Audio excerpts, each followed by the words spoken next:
안녕하세요. 오늘은 갑상선 얘기 좀 해볼까 합니다. 갑상선이 불편하신 분이 많죠. 갑상선을 한마디로 표현하면 젊음입니다. 젊음. 우리 젊음을 유지하는 호르몬이죠.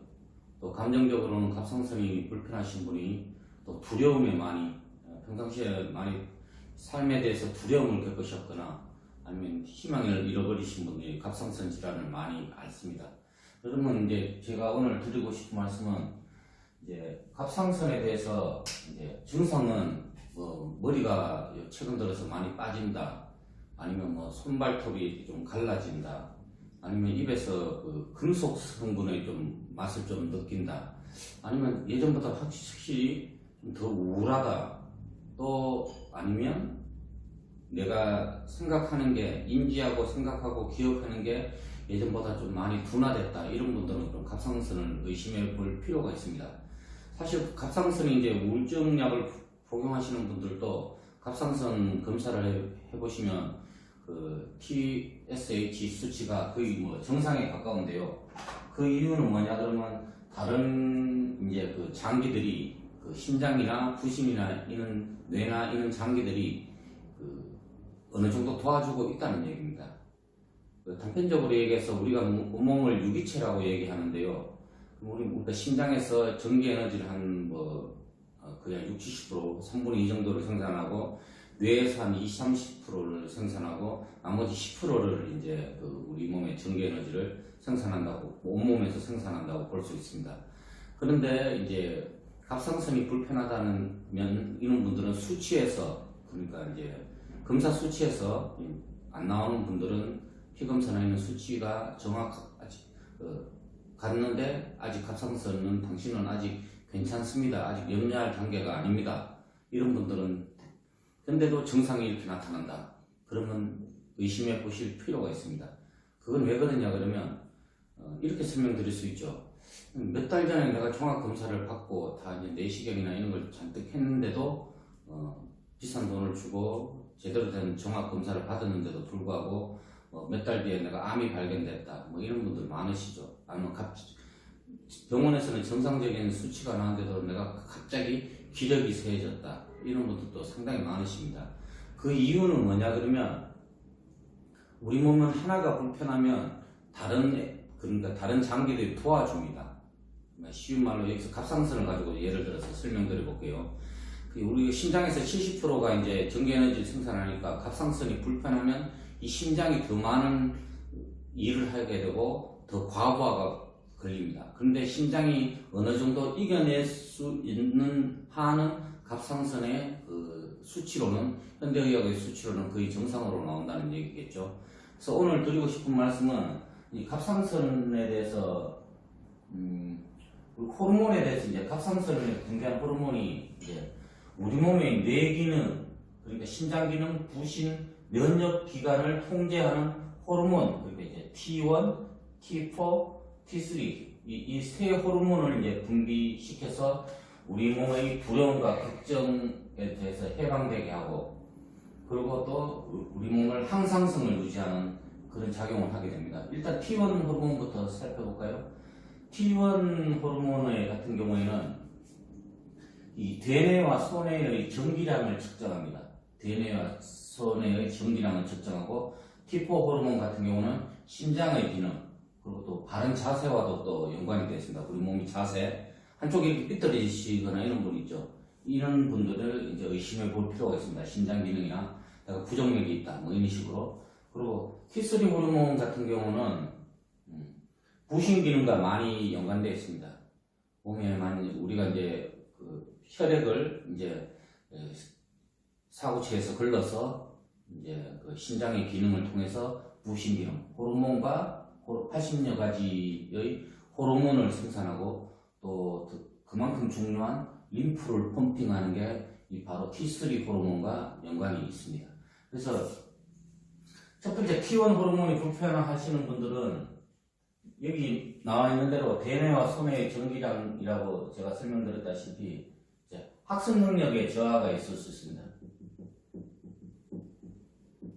학습 능력의 저하를 일으킬 수가 있고요. 또 어른들 같은 경우에는 이제 다발성 경화증, 그리고 또 루게리, 이 여기에 해당이 됩니다. 그리고 두 번째, 그러면 우리가 여기 그 T1 호르몬, 그 다음에 T4 호르몬 같은 경우는 여기 그대로 신장의 기능과 많이 연관이 되어 있습니다. 신장의 기능. 요때 이제 우리가 이제 섭취하는 것이 천연 아이오다인. T3 호르몬에서 문제가 생긴 분들이 이 천연 아이오다인을 섭취하시면 많은 도움이 됩니다. 그리고 세 번째, 말 그대로 부신. 우리가 그 부신 기능이 약해서 뭐 콩팥 기능이 약해서 몸이 붓는다고 늘 불편해 하시는 분이 많은데, 첫 번째 이렇게 따지시면 돼요. 다 그렇진 않지만 일반적인 경우입니다. 얼굴에서 붓느냐, 아니면 나는 다리가 많이 붓, 아니면 나는 전신이 많이 붓, 이런 분들이 있어요. 얼굴에서 많이 붓는 분은 심장의 기능과 연관이 많습니다. 심장의 기능, 심장 기능과 많이 연관이 있고요. 다리가 많이 붓는 같은 경우에는 아까 요 T3 호르몬이 이제 이 콩팥과 부신의 영향이 많습니다. 그리고 나는 전신이 부어, 이런 분들은 갑상선과 연관이 많습니다. 갑상선. 이렇게 뭐 일률적으로 우리 몸이 일률적으로 이런 건 전혀 없죠. 너와 내가 뭐 다 똑같이 이런 경우는 전혀 없습니다. 그래서 일률적으로 같을 수는 없지만 대충 이렇게 한번 의심해 보실 필요가 있습니다. 얼굴은 심장의 기능이고 다리만 많이 부으시면 콩팥과 부신의 기능이 조금 불편하실 경우가 많고, 그리고 전신이 붓는다 그러면 갑상선을 의심해 보실 필요가 있습니다. 자, 그럼 이 갑상선의 기능에 대해서 어떻게 해결을 하는지에 대해서 좀 얘기해 볼까요? 이 T1 호르몬에 문제가 있는 분들은 잘 보세요. 대뇌와 소뇌의 전기량이라고 하죠. T1이 대표하는 호르몬의 이제 기능이. 근데 대뇌와 소뇌가 좋아지게 하려면 희상화보가 뇌하수체가 우리 이 두개골 안에 들어있죠. 두개골 안에. 이렇게 가정해 볼까요? 우리가 집이 막 찌그러 들어간다고, 요즘은 그런 집은 없지만 예전에 초가집에서 있는데 그 집이 막 찌그러 들어서 막 비가 세고 집이 찌그러진다, 건무해질 것 같은 집에 사시는 분은 어떨까요? 안에 있는 구성원이 점점 두려움에 떨고 힘들어지겠죠. 마찬가지입니다. 우리 두개골이 뇌를 감싸고 있는 두개골이 찌그러지거나 두개골의 균형이 안 맞거나 아니면 이 후두골의 균형이 안 맞을 경우에는 이 안에 있는 뇌가 불편해한다고 생각하시면 돼요. 쉽게 표현해서. 그러면서 희상하부와 뇌하수체, 우리 몸에 이제 뇌하수체 같은 경우에는 호르몬을 분비하는 기관이죠. 단순히 따져서 이렇게 생각하시면 됩니다. 이 뇌 속에 있는 애들이 우리 몸의 항상성, 줄곧 이제 그 안전하게 살아가는 항상성을 유지하는데, 그 호르몬을 분비하는데 상당한 작용을 하는 거죠. 그리고 이제 예비서 지시를 해야지 우리가 표적기관이죠. 표적기관에 뭐 호르몬과 연관되는 뭐 갑상선, 부신 뭐 이런 각 장기들의 호르몬을 제대로 전달을 받게 되는 겁니다. 자, 그럼 두개골 결함을 어떻게 해결하는지부터 한번 볼게요. 두개골 결함에 연관되어 있는 것은, 첫째는 이 두개골 결함은 이 하악이라고 그러죠. 그러니까 턱관절과 상당히 연관되어 있습니다. 턱관절 1번, 2번 후두골, 3번 그러니까 접평골이라고 합니다. 접평골. 이 세 가지 대표적인 것이 이 세 가지가 이제 두개골의 결함을 이제 해소하는 가장 우선적인 방법입니다. 그래서 자명원 유튜브 자가치유에 보시면 턱관절에 대해서 치유하는 방법이 나와 있고, 후두골, 접평골에 대해서 치유하는 방법이 나와 있습니다. 간단하니까 꼭 따라해 보세요. 턱관절 같은 경우는 8차 관절이라서 이렇게 움직이죠. 보통 안타까운 분들이 턱이 한쪽이 이렇게 튀어나왔다 그래가지고 턱관절을 교정하지 않고 여기를 양악으로 깎아버리는 수술을 하시는 분이 있는데, 위험도 하지만은 참 안타까운 것입니다. 이게 삐뚤어져 있는 턱을 이쪽으로 보내면 되는데 이걸 깎고 앉아 있으니까 참 위험하죠. 깎는 자체도 위험하고, 여기 이 턱관절 쪽에는 엄청난 신경이 흐르는데 이 아래를 깎는다는 자체가 위험도 하고 여러 가지 우리 몸에 문제도 일으킬 수 있는 겁니다. 그래서 턱관절, 후두골, 이 저편골, 이 세 가지를 교정을 하셔야지 우리 몸에 이 두개골 안에 있는 시상하부 내하수체 얘들이 호르몬을 정상적으로 이제 분비하게 되는 겁니다. 이 두개골 결함을 해소하셔야 돼요. 유튜브 보시고 따라 하세요. 그 다음에 두 번째, 심장기능, T4 호르몬은 심장기능과 다른 자세와 많은 연관이 되어 있는데요. 심장의 기능이, 저희 자막론에서는 심장의 기능을 상당히 중요시합니다. 왜냐 그러면 심장이 전기 에너지, 우리가 이제 생체 에너지의 한 3분의 1을 이제 발생하는 기관이라고 볼 수 있습니다. 그럴 때는 이제 심장의 기능에 대해서는 이제 세컨 브레인과 이제 심장의 박동을 조절하는 방법이 있습니다. 그래서 이것도 유튜브를 참고하시면 좋고요. 스스로 누구 가족의 도움을 잠깐 받으셔서 쉽게 따라할 수 있고 또 안전합니다. 그래서 이걸 꼭 조정을 해보시기 바랍니다. T4 호르몬.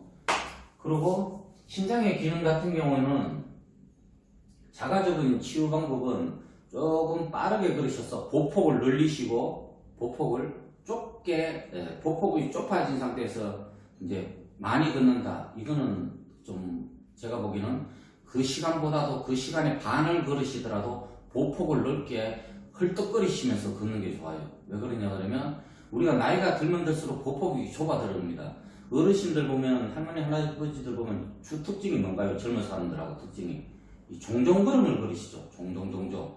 그래서 근육은 더 태야 됩니다. 그래서 많은 시간을 그런 운동으로 종종걸음으로 많은 시간을 할애하는 운동보다도 걸으시더라도 제대로 된 온몸의 이제 대둔근이나 이런 근육과 이 장기를 발달시키시려면 보폭을 좀 넓게 걸으셔야 돼요. 그 다음에 T3, 부신은 80여 가지 호르몬을 펌핑하고 우리 이제 스트레스에 민감한 호르몬.